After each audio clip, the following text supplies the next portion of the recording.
Naisilbi na ng Criminal Investigation and Detection Group National Capital Region ang warrant of arrest sa siyam na pulis na kabilang sa mga akusado sa kaso ng missing sa Bungeros.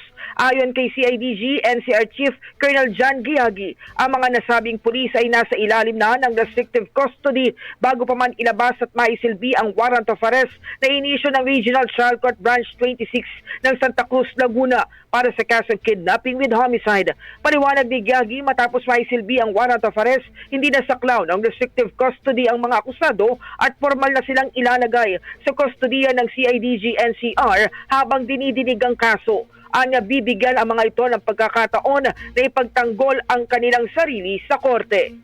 Merong bilang ng mga PNP personnel na andito na. So we already served yung mga warrant of arrest sa mga siyam na katao na kapulisan na andito ngayon sa Krami at nasa kustodiya namin. Nung hindi pa na-serve yun, is nasa restrictive custody. Now that the warrant of arrest was already served, syempre mangungulungan yan. At the same time, they will have a day in court to prove themselves. Samantala, aminado ang CIDG na hindi magiging madali ang paghuli sa negosyanteng si Atong Ang na kasama sa akusado sa naturang kaso. Is na tinitingnan natin na pwede niyang pagtaguan. And at the same time naman, with his resources, I know magtatago at magtatago. Bukod sa mga pulis, 8 pang sibilyan at isang dating pulis ang kasamang naaresto sa parehong kaso ngayong hapon.